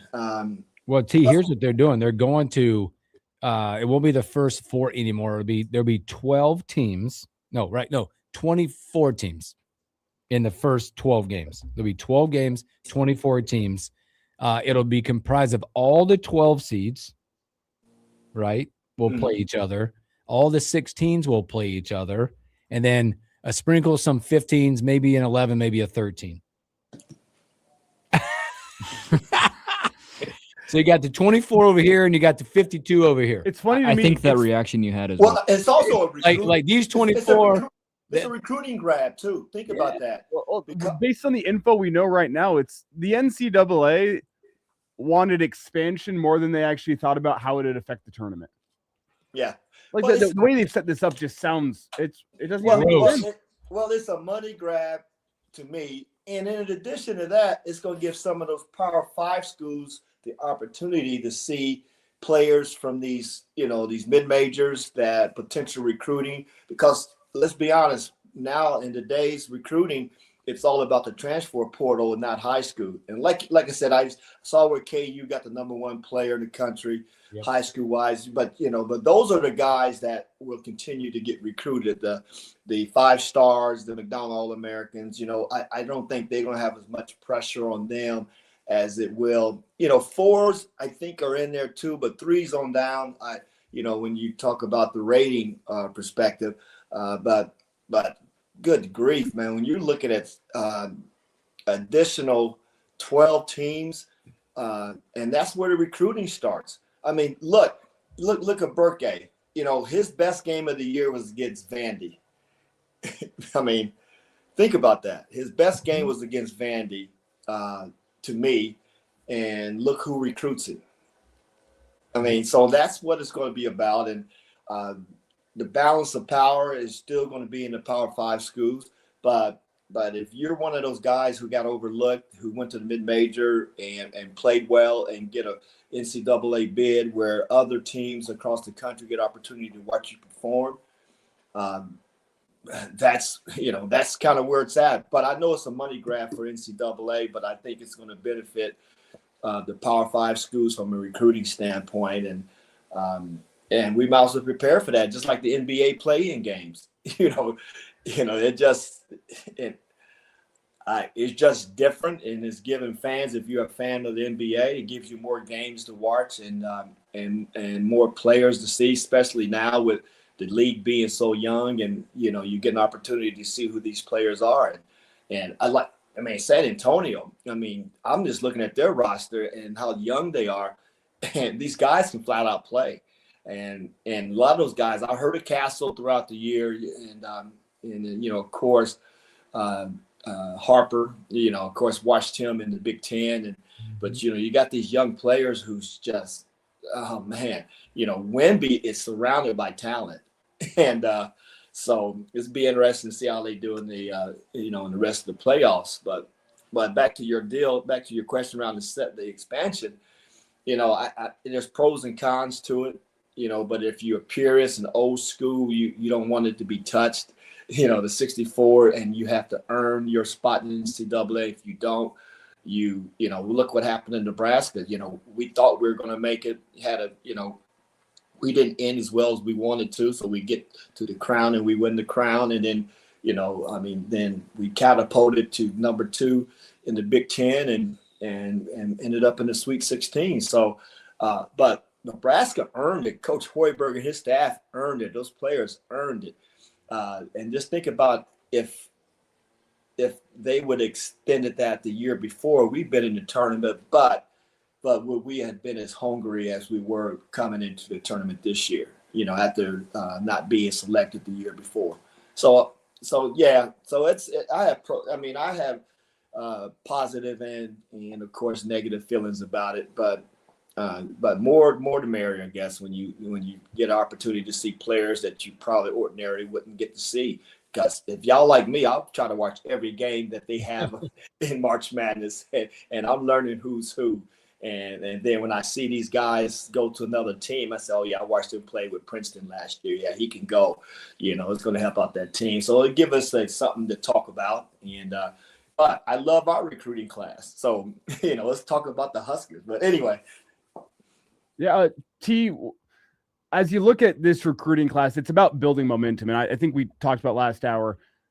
It's a blessing that Nebraska got that first NCAA tournament win before expansion. So you didn't have the question of in a different NCAA tournament. Yes, absolutely. Especially if you're playing in Dayton. But with the team as you see it, what do you make of the expected role I think that Leo's going to have to bring, being the only true 7-footer on the roster, a guy that showed himself in flashes last year to be able to play at this level? But you lose Oogie. He goes off to the transfer portal. And now it leaves a lot on the shoulders of Leo Curtis. That kind of remains the biggest question because you've taken care of point guard. You have Frager and Sanford that can play the wing, the 2 and the 3 spot for you. Sam Orm out of Belmont, very, very talented guy that I think slots right into the 4. But the 5 spot kind of remains a question mark. What's your impression of Leo, how he played last year, and what you think he can bring next year? Well, he's going to play more this year, of course. Yeah. He's going to compete for the starting role because he knows the system. But with the recruiting class that we do have him coming, I know you talked about the kid from Belmont. But with this offense, think about what we had this past year. Our tallest player was 6'10". 2 6'10" kids, and with Burke and Mass. And Mass wasn't the most athletic person, nor was Burke. So when you have a 7-footer who's been waiting in the wings, learning from Mass and Burke, and had glimpses of a lot of potential when he got the opportunity, because he never looked bad when he was on the court. I mean, and he always did something positive. So how I'm looking at this now is that we're going to have a 7-footer, not only who's played this year, but a person that could potentially be a rim protector, which we just haven't really had in haven't had in quite a while. In addition to somebody who can put the ball in the bucket, in the paint and runs the floor very well. But we do have some 6'9", 6'10" kids that, that's coming in. That's, like I said, I don't know how athletic they are. But we were a Sweet 16 with lack of athleticism. So I'm not too worried about that. If these kids can flat out play, that's what it's all about. Surrounding Frager and Price with some guys that's it's going to be tough to replace. We can't replace Sam and the speed that we had with Jamarcus. But we got two 6'5" kids at guards. Then we just signed another kid that's about 6'5". Yep. 2 6'5" point guards. Like I said, I saw Utah Valley State play because they are in the same conference, was in the same conference as Grand Canyon out here. And if I remember correctly, he was a heady, smart, and a guy that can get it done. And I haven't seen this other kid that we just signed. I don't know much about him, but like I always told you guys, I'll be in Lincoln, probably more this year than I have in the past, and just being able to get up there and watch these guys practice and I can really give you my assessment and opinion of what to expect coming this year, and see who all is going to jump on come with me and drink that same Kool-Aid like we did this year.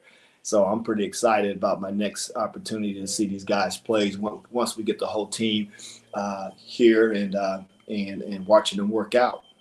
And T, don't forget too, not even just the transfers, but incoming freshmen Colin Rice and Jacob Lanier. Yes. I mean, yes. there's a possibility that both of those guys could have impacts on the roster next year as well. Oh yeah, definitely, and I'm excited about that. I did talk to talked to Brian Sanford, Price's dad, about Colin, and he just told me, man, this guy's 6'7", 6'8", athletic and flat out score, and also I'm gonna be watching a little golf, you guys, for two reasons. Brian Sanford's Price's sister is going to be playing golf in Nebraska, and I went out to Prescott with some buddies, Lloyd and his son Craig and friend Allen, in Prescott and golfed, and the guy that I think he's the golf pro there, I want to say it's his daughter is on the golf team. And they were in when I was out there playing, they were playing in the Big Ten tournament at the time. And I have to look up her name though, but she's from out here in Arizona, and I'm looking forward to watching her little golf this year. And of course, coming back with Hooksky to defend, to beat them. He's not. Oh, no. Wow. You're not with me. So looking forward to that, and I'll be back next month too. I'm going to play with Bo Reed in a golf tournament too. So I got to get my game right, because I don't want Bo looking at me, like, hey man, you got to do better. So awesome. Well, we got Husker legend Henry T. Buchanan. Let's do this. Let's take a break right here, and we're going to come back. I got questions upon questions for size and style of players as we explore Nebraska's portal class and incoming class. So let's take a break, come back with more with the legend Henry T. Buchanan.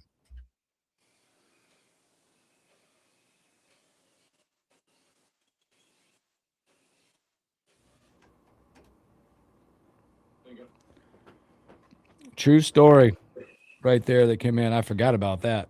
Flood X10, thank you. Hooksy only drinks Starbucks water. That water is so good. What? Not the bottle water. It is. Not the bottle water. When I go in, I ask for a big size water on a lot of mornings. It is, I don't know what they do to it. So good.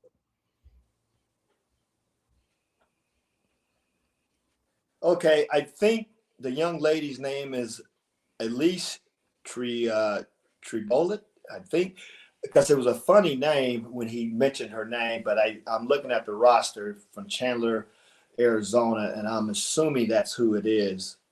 I'm just looking at the roster, because I told him that I would definitely, next time I'm in Lincoln, and during golf season, try to check them out, especially if they're playing at home, and check out the skill set. And now with Brian Sanford's daughter being on the team too, so that'll be two young women I can, of course, spank me in their sleep, but at least get the opportunity to see some really good golf. And but now man, the Cornhuskers, man, wow. I mean, in every sport, man. There's a lot going on, and man, the baseball and softball, man, it's volleyball. I know we kind of tripped in the Final Four or whatever, but man, with the basketball, women's basketball making it to the second round, and how about that 6'9" recruit? Well, they solid 6'9". Outside of Brittany Griner, who have we had another female college player at 6'9", or even tallest in Husker women's basketball history?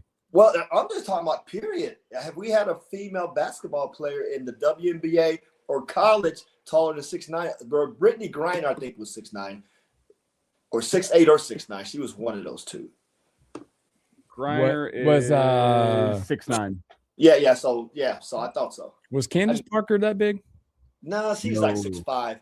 I met Brittany Griner, and Lord have mercy, that she looks like she's 7'5" when I met her. I met her in Scottsdale, and she's kind of intimidating when you talk to her, because I'm used to 7-footers and stuff. Played with a 7'2" guy, but when you see actually my lady friend, her daughter was 6'7" and ended up playing at TCU.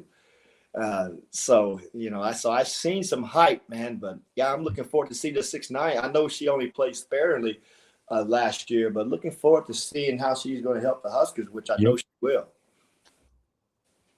Well, fellas, we're going to be coming back here in about 10 seconds. Beautiful.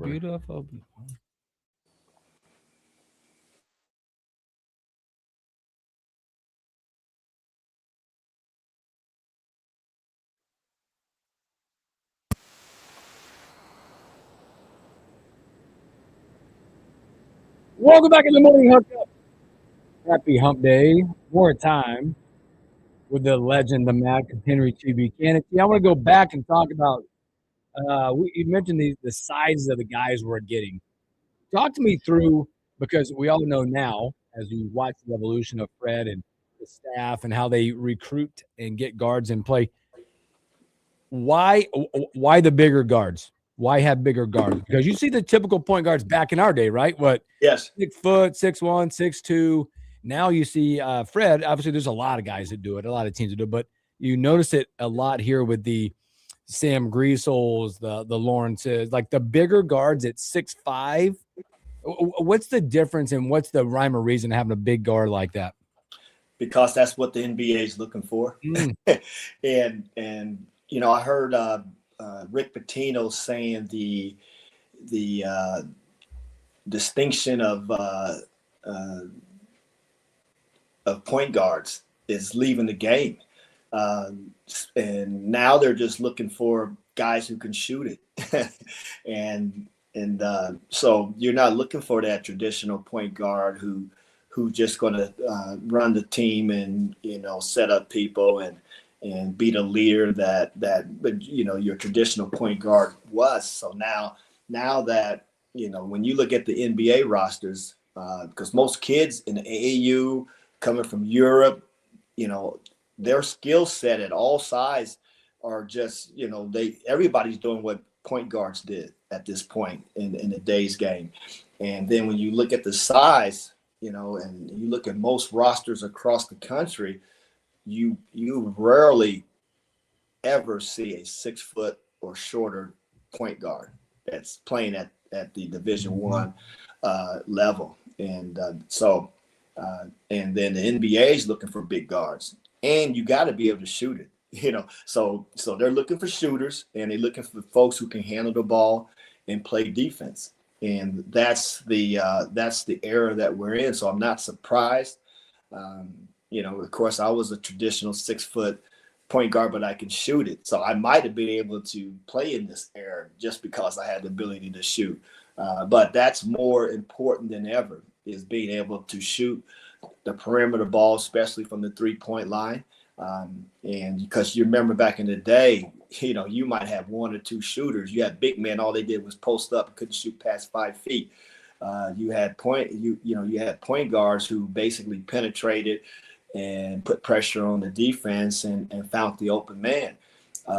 And so, you know, the game has just changed. And now it's perimeter oriented, where you got 7-footers shooting threes, you got guards, you got everybody on the floor that can basically shoot the jumper. And majority of the players are very athletic. And that's just the game that we're in. I saw an article where Price Sanford was testing the NBA, and he was stating some of the things, you know, he was probably going to be a second rounder, but some of the things that he needed to work on was his ball handling and getting a little stronger. But he has everything else. But he's 6'7". He'll be a player he'll definitely be in the NBA, because not many college players or even NBA players can shoot like this kid. So I'm looking forward to watching him this year and watching him go in the first round next year. So I'm glad he stayed. Henry T. Buchanan with us here on the Morning Hookup. And T, we'll have Coach Hoiberg on tomorrow kind of talking about the roster construction. Yes. But as you look back, those that are already signed. Yes. Leave me alone, Bill. Hopefully. As you compare last year's roster to this year's roster, I think we've kind of laid some of the things out here with the size, but on its face, what differences do you see, and what are you going to be asking Coach about tomorrow in terms of the roster construction differences between last year and this year? Because it's every single college basketball team is going to be different year after year after year, just based on the guys you have. But you also had a formula last year that worked and found a lot of success. So you have to kind of use it as inspiration moving forward. I don't think we have much difference. I think we have some of the similar players. The only, from a perimeter standpoint, because, you know, the Belmont kid says he's signed here because he knows Coach Hoiberg can get him to the next level. I think that was the one that said that, the Belmont kid, or was it the North Dakota? Did we get a North Dakota kid? Let me see this. No, I think you're the Belmont. You're talking about Orm. Orm said that's the reason why he can get you the NBA. Yeah. So if he's talking like that, that means he's already skilled. So he's coming here to figure out what does it take to get to the next level, because I have the skill set, but it's more than just having the skill set. He got to be taught the NBA game. And who does it better than Coach Hoiberg with the type of offense he runs and the type of system that he has. So I think the players that I think he was strategic in the recruiting process and who he wanted. And by watching film and watching these players and how the type of team player that they are and the basketball IQ part of it, and they're looking at these players who can just step in and just replace what we lost last year. And like I said, it's going to be difficult replacing the guards because Sam was so integral part of this team. I thought Jamarcus, the way he controlled tempo and winning the big game against Illinois and defensively, and matter of fact, he was pretty athletic for his size at 6'3", 6'4". So now we got 2 6'5" guards and some more size. So defensively, they'll make it hard on some of the Big Ten guards. And now from a shooting perspective, I don't know. I know the Utah Valley State kid can shoot it, but I haven't seen the other kid play yet. So I just think we're going to see something similar that we've seen in the last. Because if you think about his teams, every team that Coach Hoiberg, outside of the 5-star with McGowan, and Verge at point, we had some players that was gifted athletically. I mean, individually, but from a team perspective, it was a little different. But they were fun to watch. But these last few years, I think we've had similar teams with a couple players being replaced here and there, and the seniors leaving. And because think about what we lost last year with Bryce Williams and Gary, and replaced them with Price Sanford and and a couple others, and what they were able to do this year. So I'm just excited to see what this team looks like, and I'm pretty excited about Coach Hoiberg coming on and giving us a little insight of some of the players that he brought in and why he brought them in, and how they're gonna gel with what we have with Price and with Frager and Leo and Connor and Kale Jacobson that'll be back. So we got some really a lot of experience coming back that's going to help these guys transition to the offense and defense. So I think we're in a great place, fellas, and I think the fans will continue supporting this deal. And I know we're excited and tapping our toes to see if we can get past the Sweet 16 this year. And I think Price, man, we haven't seen the best of him yet, and or Frager, he's only going to get better. So, guys, I think we need to just get our seatbelts on and a little popcorn, man, and cross our legs and watch these kids perform this year. And I'm pretty excited about it. As we talk about roster construction, we talked about the size, and I think the other glaring thing is 3-point percentage. Everybody that you're bringing in is shooting. I think the number was 35+%. What does that do to your opponent when you have 8 guys in rotation and every single one of them can shoot? I would argue the team coming in next year is going to be better shooting from 3-point land than the team that we had this year. Defensively, there's not a lot that you can do. You can't double certain guys because then you leave somebody else open. So what do teams do to defend that when you have that many guys that can shoot from that deep? What, zone? They're gonna have to zone us. That's the bottom line, and especially with the movement, because I tell you what, Price reminded me of Reggie Miller and Rip Hamilton. The way he moves, Connor moves a lot. So defensively, the only way that you're going to be able to guard something like that is just play a zone. But when you play a zone, it's that has holes too. Yeah, what's that? The zone has holes too that you can. Yeah, exactly. Not only holes, but the rebounding. It's tough to rebound out of the zone.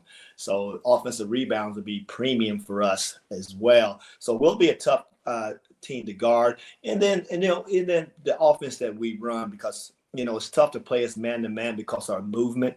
And then especially with guys being able to shoot it the way they are, 35 plus, man, I mean, that's a scary statistic in my opinion. But I love it because it's, they're Cornhuskers, and I'm positive that Coach Hoiberg is going to design offensives to get everybody looks. Now, the key is going to be, from a defensive standpoint, how will this team, and I think Nate Losner has, his defensive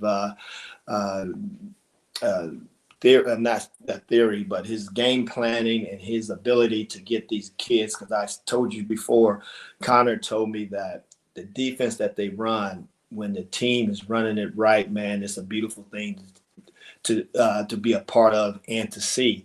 And I think that defense, not anyone can run it, but you got to be willing to run that type of defense and the way they play it. So, because when I think about offensive teams, I always think about, can they play D? And, because it's going to be tough guarding us, but can we guard? And that's going to be the $1 million question. And I just think the coaches that we have, and Ernie and the rest, man, I just think we've been there and done that. And I don't question anything that this coaching staff able to do to game plan for any team in the country, for that matter. But they're gonna have to be prepared to guard us, and then we'll let our system handle them on the defensive side. Well, T, we all know that with success comes departures, not only in players but staff. We know Nate was in the running. We know that we have probably limited time left with him as we have continued success. But give me thoughts, man, because we often think about assistant coaches or players. We don't really think too much, but I think Nebraska has thought a lot about this one. The departure of Kurt Joseph. He's headed back to the NBA. Who was your guy when you were there at Nebraska, and the importance of having that one accountability, all those things from a strength and conditioning person? Well, I had the opportunity to have two. Randy Goebel was the first one, and then Brian Bailey. And Brian Bailey actually gave me, I'm looking at it right now, the Nebraska Ironman Award. So, yes. Flex on him. Flex on him. And Morgan Gregory always teases me where my vertical went up 1.5 inches from the beginning of the season to the end. And I think that's key. That's going to be a tough person to replace. Mm-hmm. I don't know if we can replace him. That's how good he was from a conditioning standpoint. But Nebraska hires the best. So people don't realize how important strength and conditioning is. And I remember I've always talked about this over years. If anything that we had the advantage of other teams is that our conditioning, when it got down to the last minute, we're bringing it, and their tongues are hanging and they're holding. They got their hands on their knees while we're standing upright. Can't wait to get the ball out and run the ball, run it down the throat. So, and if you think about some of our games, that's why we were so good at in the games, because of the conditioning and Kurt Joseph. So, and I did read that, and I was going to bring that up because I didn't know if it was fake news or not. I guess it's not. So I got to give him a call and congratulate him. What team is he going to? The New Orleans Pelicans. Yep, Pelicans. Is that where? Apparently Zion is never in shape, so Kurt will help that guy out. Is that where did Bryce that's where he's at. Yep. Yeah, Bryce is there. Oh, sweet. That's awesome, man. But yeah, I hate to see him go, man.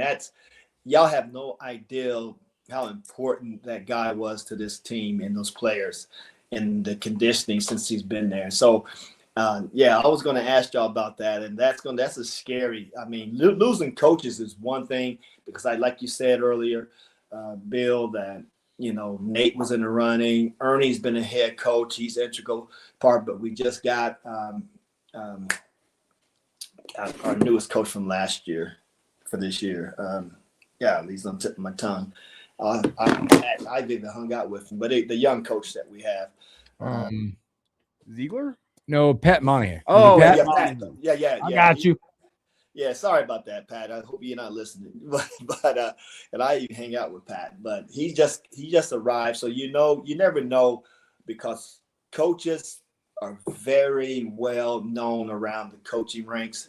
And trust me, these coaches is like a merry-go-round. And for Coach Hoiberg to have kept Nate as long as he's had, Ernie's been here a few years. Those are the three that, definitely the two, because hopefully Coach Hoiberg will not ever leave, but you never say never. But you always got, a chance of losing one of your top assistants. And Nate definitely wants to be a head coach at some point of his career at the collegiate level, especially in the Power 5 level. And Ernie's been there, but of course he can always get an opportunity as well. So you always worry about that, but I definitely hate to see Kurt Joseph go. And that's people don't understand how tough a loss that's going to be. But I'm confident that Coach Hoiberg and the athletic department, the AD, they'll find a really good replacement. Probably already has that just as skilled and know what it takes to from a basketball. Now basketball conditioning is way different than anything else. Football, track, wrestling, you name it. Even though I think wrestlers probably the most in shape athletes there are, but it's just a different way of getting in shape. So I think we'll be all right, fellas. But it's important because I think in my days, Randy Goebel and Brian Bailey was phenomenal from strength and conditioning. And football players like Morgan Gregory and Broderick Thomas and them used to laugh. I talk to those guys still to this day, and they still remember us running them damn stadium stairs. No, you're good. You're good. Yeah, stadium stairs with those dang on leg boots or leg shoes on. You hopping and we're running down, but we was in great shape, man. They laughed at us, man. But but when we got on that court, man, we were greyhounds, man. We were running up and down, man, and never got tired. He's talking about stadium stairs. There's big renovations coming to Memorial Stadium. South Stadium not going to be continuous. You're not going to be able to run stadium stairs in South Stadium. Do you want to get your thoughts? There's a big concert with Zach Bryan over the weekend. That's one of the goals with this project is to get more concerts into Memorial Stadium. If it's up to you, after this renovation, what concert are you putting at Memorial Stadium? Man, that's a great question. Because y'all don't really like my music. Probably doesn't. Bill knows I'm a jazz man. I thought you were going to go Al Green. No. Yeah, I'm a jazz. I like that. I like Diana Krall. But a great concert would be, that someone that everybody loves in a sense. And he was, and I know people criticize his halftime. I'm waiting for it. Are you going Bad Bunny? No, not Bad Bunny. The year before. I'm sorry, not Bad Bunny. Who was that? Kendrick. No, it wasn't Kendrick. Was it Kendrick? Yeah, Kendrick Lamar. But Kendrick Lamar would be great. Yeah, I think because everybody loves him. And I remember listening to John Stockton's interview, and he brought up his kids was telling him, he don't listen to R&B, I don't think, but his kids kept telling him, Dad, Kendrick Lamar mentioned you in his rap song, and John Stockton got a kick out of it. He's one of my favorite point guards.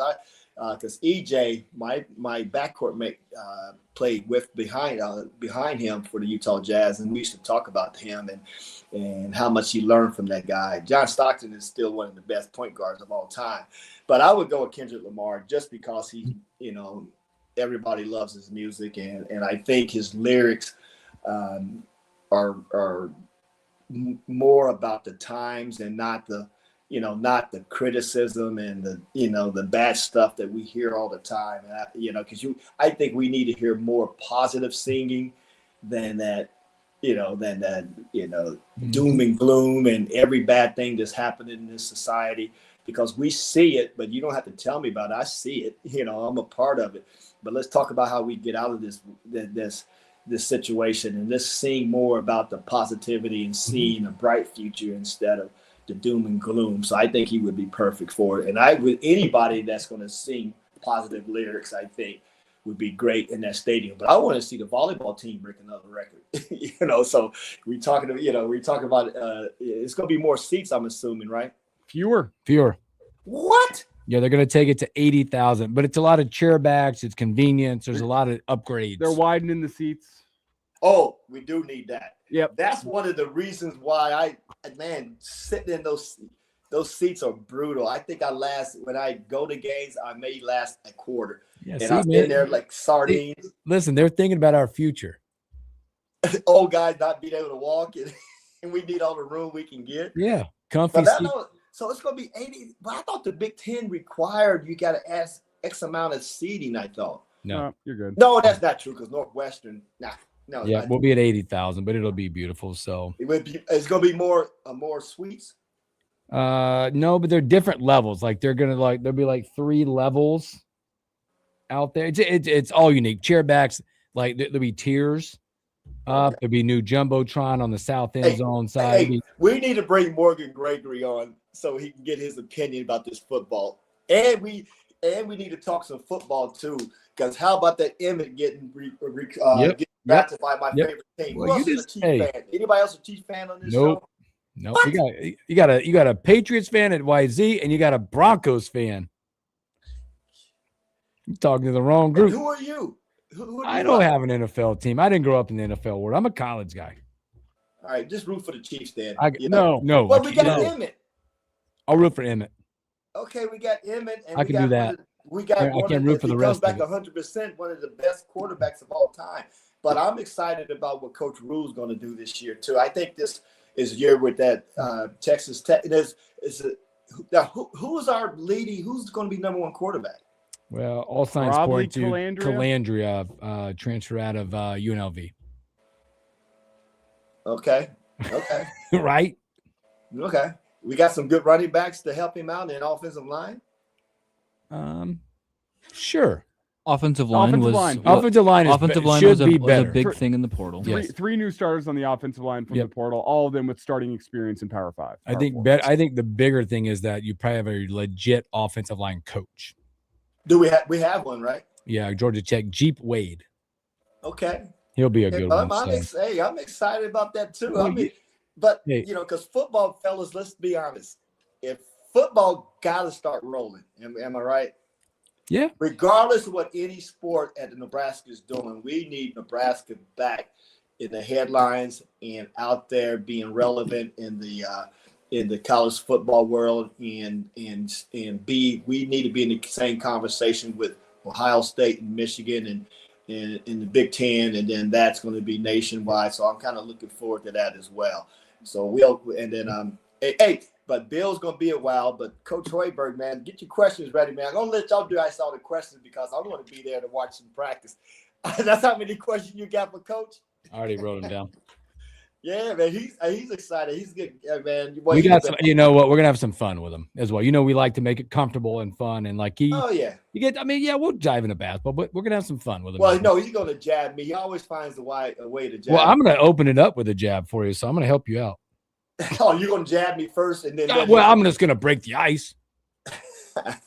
So awesome. Yeah, but no, fellas. Hey, man, I'm excited about the football team, the recruiting for basketball, men's and women, and looking forward to seeing how this softball team and baseball team finish this year. Man, I'm just golly, man. I'm gonna start looking for a condo, and because I'm getting close to retirement, So when I retire, I want to have a condo in Lincoln, but I'm keeping my house here. And just fly there on weekends to watch games. See, that's opposite of everybody else. Everybody else gets a house in Arizona, and every winter they go down there. Well, he hasn't got the digs out there. But the problem is, be coming up to Lincoln every winter, getting away from that brutal Arizona. Because that's when all the sports. This is when everything's played. You got the dang on football starting in fall, basketball's in the winter. Yep. And then spring I get a little break like right now, and watch a little baseball and softball and. Track and field, they got the indoor season and stuff. So, but no, that's kind of my goal. I mean, I'm kind of writing it down because I'm going to do one more year here with State Farm. And then the next year I'll be free to travel as I please. And I don't really need to get a condo. I still got Shu and Johnny and Amy down there. So technically I don't. And I don't need it, but I don't know. We'll see. Awesome. Well, T-Mary, appreciate it. We're going to get you the link, and then I'll text you about how we're going to run tomorrow because we'll bring you on, and then we'll take a quick break, and we'll come back, get Fred. We'll do because I told him about 10:15. Yep. We'll be good to go, my man. So, hey, appreciate you, brother. All right, now. Appreciate y'all, man. Y'all take care, man. All right, man. We'll talk to you tomorrow. Red, man. Go be red. Thanks to Husker legend Henry T. Buchanan right there. Yes, Jeff. Thanks for hanging out. But Coach Hoiberg tomorrow, 10:15 on the morning hookup tomorrow. Let's take our final break, come back and wrap up the show.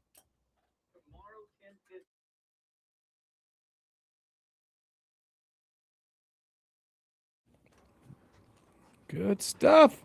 All right, YZ, how much time we got on the clock? 48 seconds. Three. Oh, you're deleting something. Wait. Just a potential fourth commercial break. Thanks, Jeff. Appreciate you. 3:30. 2:40. Damn. Thanks, Jeff. Jeff says booking on the counter. Awesome. Can't wait. Shane said maybe Red Hot Chili Peppers or Foo Fighters. Bands like that appeal to a wide range of people. Metallica. Metallica. Ooh, yeah. Metallica would be sick. The one that Justice brought up the other day on the Average Joe Sports Show that I thought would be good. How about Coldplay? Oh, if you landed that, Catch another CEO cheating on his wife. Yeah. What do I need to do with these photos? Just oh, yikes.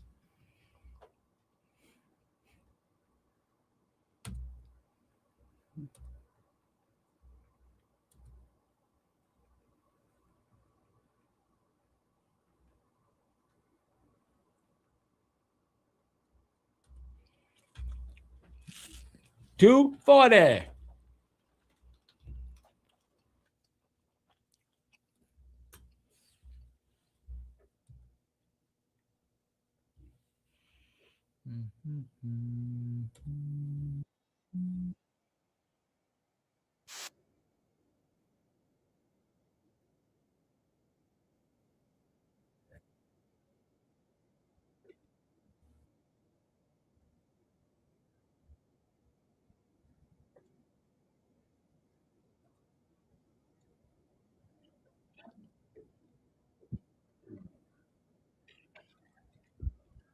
Man.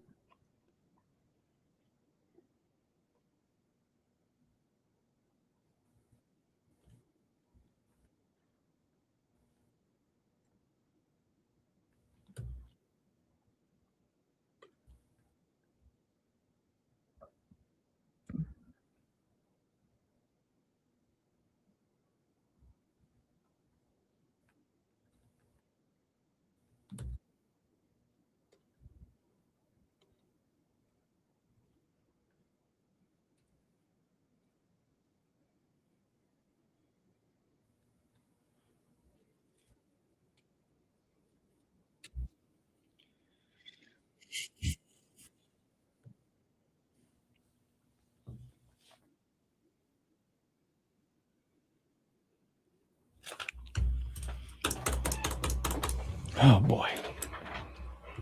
Starbucks or Scooters for my coffee today? Ooh. Starbucks. You get the water. Ask for the water. We had it. Oh, their water's amazing. Just ask. Scooters has been known to give me heartburn in the past. Starbucks less so. Just get the water. Scooters has good smoothies. Their coffee's kind of yeah. The water. Oh, we tried this place out in Boston, and they have one over in like Papillion, I think. Tropical Smoothie Cafe. I've heard of it. I've had them. Incredible. I've had them. Yes. Best smoothies I've had in my life. I've had them. The young kids would tell you to go somewhere else these days for coffee. The 7 Brew spot? Yep. I don't get it. I don't either, so but I'm sweet. not going. I'm not no free shot. None of that. I'm just telling you, my kids. Yeah, and I will say it. I'm a black coffee man. It leaves a lot to be desired. I had it once and I went. Not that I'm throwing it out there. I get it. If you want all the sweet and special Exactly. flavors with your coffee, I guess. A caramel, cinnamon, sugar, Yeah, that whipped cream, sweet vanilla foam. coming back here.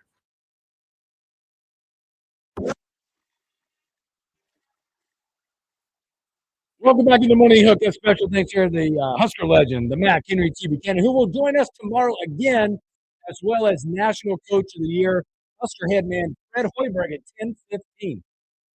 Put on your calendar, come hang out with us as we talk to Coach tomorrow with a lot of basketball questions and some fun stuff.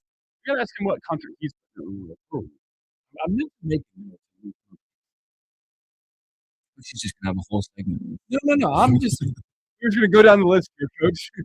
I'm just gonna make sure everybody gets their chance. Their rapid chance. fire. Just their chance. Boy, I know we don't have a lot of time, but stories that we miss real quick. You didn't have to play it. Yes, you do. Just play it. We miss. Boy, The morning hookup.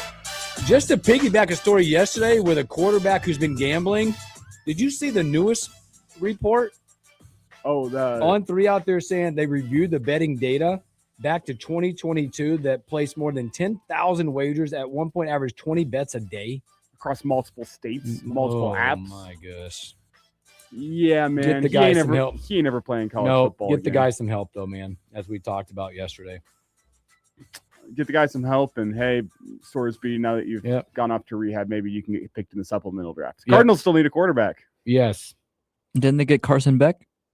Yeah, that's gonna fix everything for him. That's their franchise guy right there. They on the NFL draft compared him to Carson Palmer, and I went, "Oh, that's a comparison to make." All the names you could have picked. Tomorrow we'll probably talk about it, but we've mentioned this before and talked about the NBA and tanking. They have not fixed it. Not fixed it, but it's out there. They think they have a plan. There's a sport in in America today that doesn't have a tanking issue, and coincidentally, they don't have a lottery. It's the NFL. Why does the NBA look at that and go, you know what we need to do? We need to make it so the teams that are the worst in the league have even less of a chance of getting talent that can save them. Yeah. Don't get it. So there's a lot out there. You just got to get rid of the lottery, man. The lottery makes teams stay bad for Fix a it. long time because they don't get the best players that can save them. Yep. So, well, guys. There's only one team like that in the NFL. It's the Jets. Shane says you got to get a scooter shooter. It's basically an American Cano coffee and espresso shot. Again, as we mentioned tomorrow, Husker legend Henry T. Buchanan. We'll talk to that. And National Coach of the Year, our guy, Coach Fred Hoiberg. Have a great hump day. Catch you on a Thursday.